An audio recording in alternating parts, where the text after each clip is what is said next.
Committee of the Sacramento Metropolitan Fire District. I'd like to welcome Director Delman Clark as a sub for this meeting, and we appreciate that we have a full threesome for our committee. We have a public opportunity to discuss matters of public interest within committee scope, including items on or not on the agenda. Madam Clerk, do we have any speaker cards? There are no speakers this evening. All right, thank you. Moving on, Chair will entertain a motion to approve the consent items listed 1, 2, 3. I'll make a move that we approve the consent items. Second. It's been moved and seconded. All in favor, say aye. Aye. All right, thank you very much. And then we have one presentation item on the agenda, and I would like to welcome CFO Thomas to the podium. It's all yours. Thank you.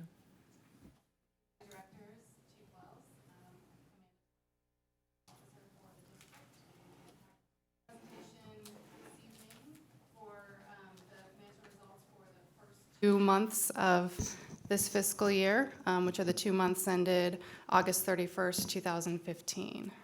Let me just wait for the presentation to come up.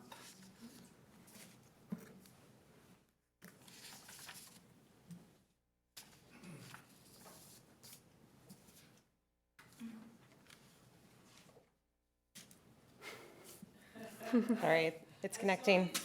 I did see you It's diligently on my working. screen, so if everybody wants to crowd behind me, you can look at it. Oh, Lord, okay. And there it is. Okay. So as I said, this is the report for the 2 months ended August 31st, 2015, which represents the first 2 months of the fiscal year.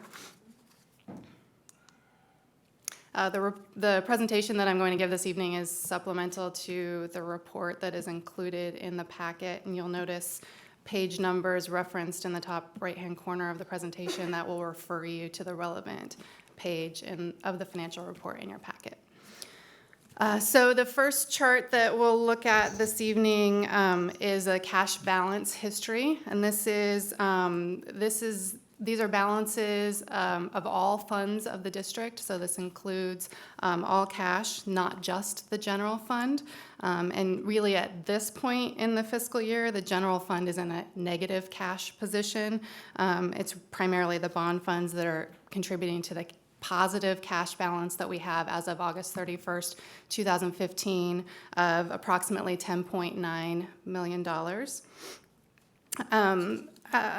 You can see that $10.9 million, which is the last point there on the red line representing this fiscal year, is below where we have been at this point in the year in the last 2 prior fiscal years. And the reason for that lower cash position is that this year we paid about $17 million of our PERS contribution upfront at the beginning of the year. By doing that, we're actually going to reduce our total expenses during the year by about $600,000, but that brings our cash position lower at this point of the year relative to prior years. So that obviously will even out as we move through the year, but you're seeing that impact right now as of August 31st.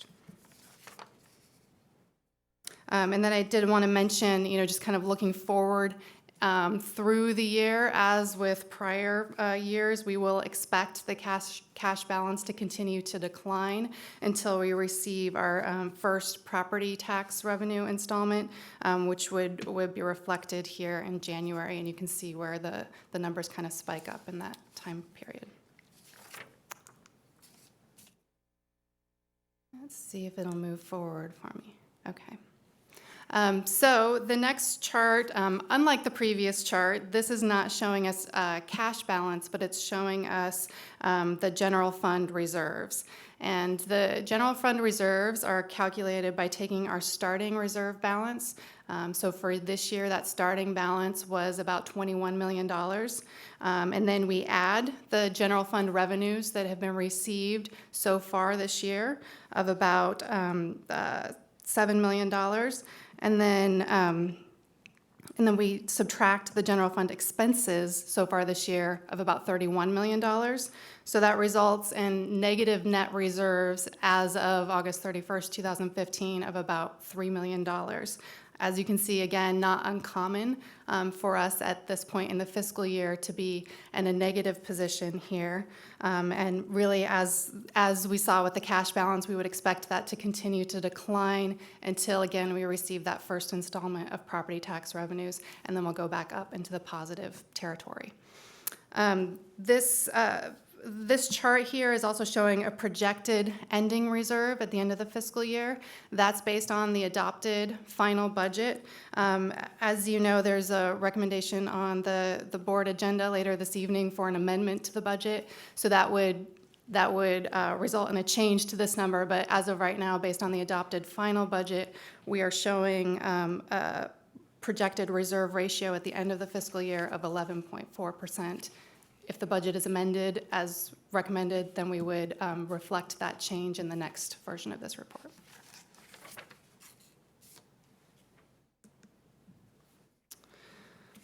The next several charts compare our actual results to date to the amounts that were budgeted for the year and the results for the prior fiscal year. So we're starting off here looking at our medic cost recovery revenue, and you can see that the actual revenue for the first 2 months of the year was $5.8 million, and that's generally trending pretty much on track with the current year budget and the prior year actual for an annual total of about $31.9 million.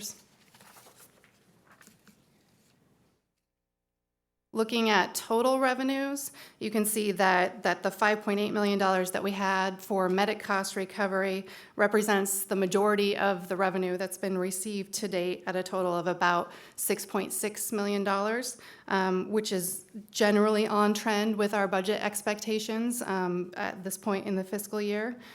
Again, I do want to point out that this chart reflects the adopted final budget amount of total annual revenues of $187 million.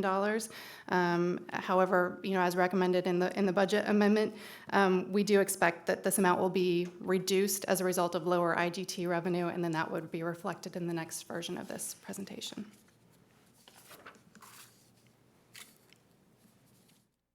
So turning to expenses, this chart's showing us salaries and benefits expenses. You can see the total for the first 2 months of the fiscal year of about $24.4 million. Again, this is essentially on target with the budget expectations for the first 2 months of the year. And then looking at total expenditures, you can see that the $24 million of labor expenditures represents the majority of total expenses for the first 2 months of about $31 million. And this, again, is essentially on target with our spending expectations for the first 2 months of the year.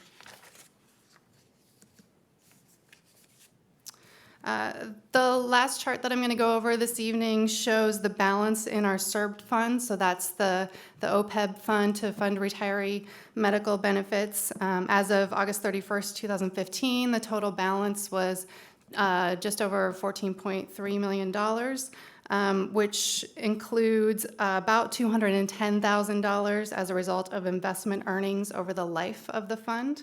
I do want to point out, if you can see on the chart, if you look at the 6/30/2015 compared to 8/31/2015, that green slice, which represents the investment earnings, that has shrunk, and that's essentially due to negative investment returns during that time period, which is really reflective of the general market performance, over that period of time. So as the market improves, we would expect that number to improve as well. But I do want to point out that that's an impact that we did see over those first 2 months of the fiscal year. So just in summary, we are only 2 months into the fiscal year, so there's limited data from which we can draw conclusions, but our revenues and expenses are generally on track with what we would have expected for this period of time. Overall, our expenses have exceeded our revenues by $24 million, which results in net negative reserves. But again, that's consistent with historically where we are at this point in time and with what our expectations would have been. Our cash balance is lower compared to the same period in prior years due to the prepayment of our PERS contribution. And while we paid that $17 million upfront, that is allowing us to spend $600,000 less over the course of the year. And finally, as I just mentioned on the last slide, our contributions to the CERB fund during the year were offset by negative investment returns, but those results were generally reflective of market performance, and we would expect, that to improve as the market improves. That concludes my presentation this evening. I'm happy to take any questions. Thank you, Ms. Thompson. Are there other, Director Clark or Director Wood, do you have any questions for our CFO? No, I don't. Okay. Well, thank you very, very much. That concludes our presentation items today, and we will have not only our next meeting date, but also the agenda items will be to be announced. Thank you all very much, and this committee session is adjourned. Oh, sure. Didn't mean to bang you so hard. I didn't realize. When they do the